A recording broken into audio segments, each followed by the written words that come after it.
Halo teman-teman, balik lagi sama gue di podcast The Stories of Mahabharata. Di episode sebelumnya kan kita udah bahas soal Arjuna yang lagi sekolah di Kayangan.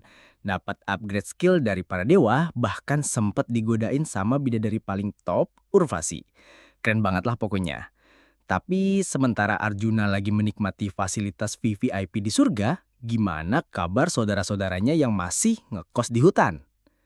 Nah, di episode kali ini kita bakal balik ke bumi, ke hutan Kamyaka, tempat Pandawa yang lain lagi berjuang. Dan perjuangan mereka ini beneran gak main-main. Coba bayangin deh, mereka ini kan pangeran, biasa hidup di istana yang serba ada. Sekarang, mereka harus hidup di hutan dengan segala keterbatasannya. Panas, dingin, makanan seadanya, dan yang paling berat, beban mental karena kehilangan kerajaan dan dihina habis-habisan. Kondisi ini benar-benar menggerogoti mereka, terutama Bima. Kalian tahu kan Bima itu gimana? Tenaganya paling besar tapi kesabarannya paling tipis. Dia itu tipe yang pengennya gaspol terus. Setiap hari dia nyamperin Yudhistira. Kok udah cukup sabarnya? Ayo kita kumpulin pasukan. Kita serang Hastinapura sekarang juga. Aku udah gak tahan lihat Drupadi menderita kayak gini. Amarahnya meledak-ledak. Tapi Yudhistira sebagai kakak tertua dan pemimpin selalu berusaha menenangkan. Dia dengan sabar jelasin, Bima, sabar. Kita sudah berjanji untuk menjalani pengasingan ini selama 12 tahun. Kalau kita melanggar, dharma kita akan tercoreng. Kekuatan sejati bukan cuma soal otot, tapi juga soal memegang janji dan kebenaran. Begitulah kira-kira perdebatan mereka setiap hari. Yang bikin suasana makin suram adalah ketidakhadiran Arjuna. Biasanya Arjuna itu kayak penyeimbang, dia pahlawan, harapan mereka.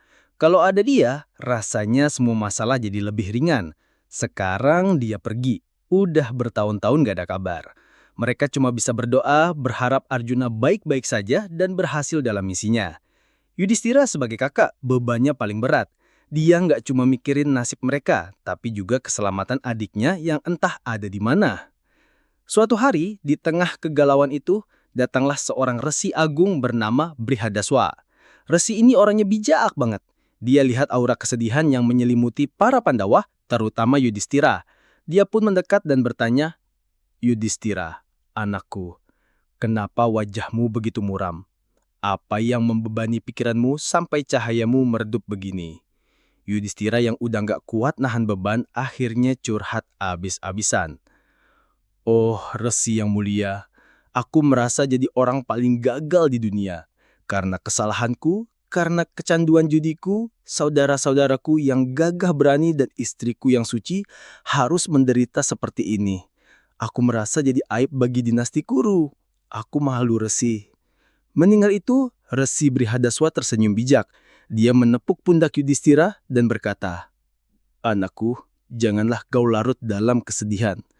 Penderitaanmu memang berat, tapi kau tidak sendirian. Dulu ada seorang raja bernama Nala. Dia raja yang baik, ganteng, dan bijaksana. Tapi karena pengaruh jahat kali, dia juga kehilangan segalanya dalam permainan dadu. Dia harus terpisah dari istrinya yang setia, Damayanti, dan hidup menderita. Tapi pada akhirnya, karena keteguhannya pada Dharma, dia berhasil merebut kembali semuanya. Ceritamu mirip dengannya, dan seperti Nala, jika kau tetap di jalan kebenaran, kau juga akan meraih kemenangan. Kata-kata resi itu seperti embun sejuk di tengah padang pasir. Yudhistira merasa sedikit lebih tenang. Beberapa waktu kemudian datang lagi seorang resi agung yang lainnya, namanya Lomas. Nah, kali ini dia bawa kabar yang bikin semua orang loncat kegirangan. Yudhistira, aku baru saja dari istana Dewa Indra di surga, kata Resi Lomas. Para Pandawa langsung tegang, penuh harap. Aku bertemu dengan saudaramu Arjuna. Seketika itu juga, suasana langsung berubah. Mereka semua tersenyum lebar. Drupadi bahkan meneteskan air mata bahagia. Dia baik-baik saja, lanjut Lomas. Bahkan lebih dari baik-baik saja. Dia berhasil membuat Dewa Siwa terkesan dan dianugerahi senjata terkuat, Pasupat. Indra juga memberinya banyak senjata dewa lainnya. Sekarang dia sedang berlatih menguasai semuanya. Ini adalah kabar terbaik yang mereka dengar selama bertahun-tahun. Beban di hati mereka seolah terangkat. Kapan dia akan kembali, Resi? Tanya Yudhistira, nggak sabar. Lomas menjawab, Arjuna masih punya satu tugas terakhir dari Indra.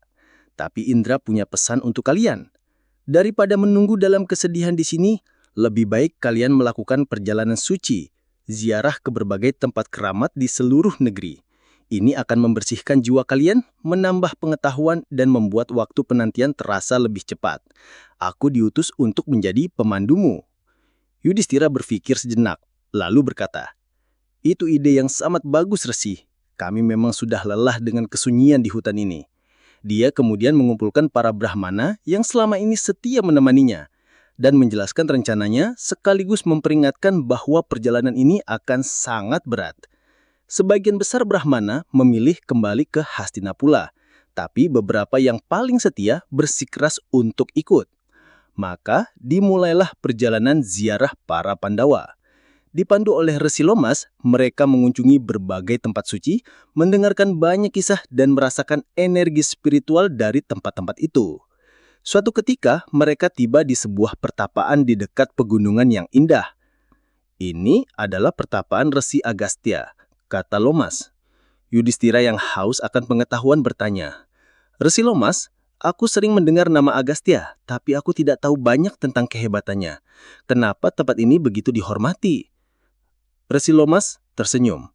Baiklah, akan kuceritakan padamu kisah tentang Resi Agastya, sang penakluk lautan dan gunung. Resi Lomas mulai bercerita. Agastya adalah seorang resi dengan kekuatan spiritual yang luar biasa. Suatu ketika, leluhurnya mendatanginya dalam mimpi. Mereka tersiksa di neraka karena Agastya belum punya keturunan. Untuk menyelamatkan mereka, Agastya harus menikah. Lalu, dia menikahi Lopamudra, seorang putri raja yang sangat cantik dan saleh.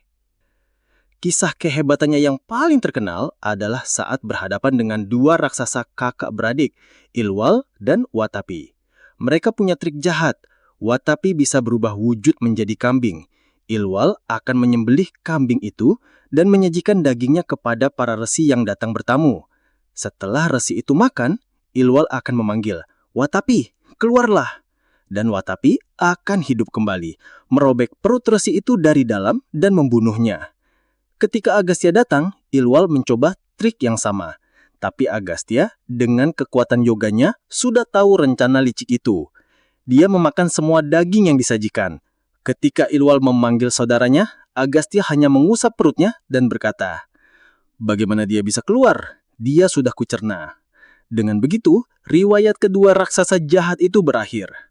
Ada lagi. Lanjut Lomas. Dulu, ada sekelompok iblis kuat yang bersembunyi di dasar lautan. Mereka hanya keluar di malam hari untuk membunuh para resi. Para dewa bingung bagaimana cara mengalahkan mereka. Akhirnya, mereka minta tolong Agastya. Agastya batong ke tepi pantai, dan dalam satu tegukan besar, dia meminum seluruh air lautan. Lautan menjadi kering, tempat persembunyian para iblis terbongkar, dan para dewa dengan mudah mengalahkan mereka semua. Bahkan, alam pun tunduk padanya. Pernah suatu ketika, pegunungan Windya menjadi sombong. Dia terus bertumbuh semakin tinggi, berniat menghalangi jalur matahari dan bulan. Dunia terancam kacau. Para dewa lagi-lagi meminta bantuan Agastya. Agastya mendatangi pegunungan Windya dan berkata, Windya, aku harus pergi ke selatan. Tolong tundukkan dirimu agar aku bisa lewat dan tetaplah seperti itu sampai aku kembali. Karena sangat menghormati Agastya, pegunungan Windya pun menunduk. Agastya menyeberang ke selatan dan dia tidak pernah kembali. Sampai saat ini, pegunungan Windya masih menunggunya dalam posisi menunduk. Lomas mengakhiri ceritanya. Itulah kehebatan Resi Agastya. Berdoalah di sini Pandawa, mintalah berkahnya, agar semua rintangan di jalan kalian bisa diatasi dan kalian bisa meraih kemenangan. Kisah-kisah ini menjadi bekal berharga bagi Pandawa dalam perjalanan mereka. Mereka belajar bahwa penderitaan sebesar apapun bisa diatasi dengan keteguhan, kebijaksanaan, dan berkah dari Yang Maha Kuasa. Perjalanan mereka masih sangat panjang, dan masih banyak kisah lain yang menanti untuk mereka dengar dan pelajari. Kira-kira petualangan apa lagi yang akan mereka hadapi? Kita akan cari tahu jawabannya di episode berikutnya. Sampai jumpa!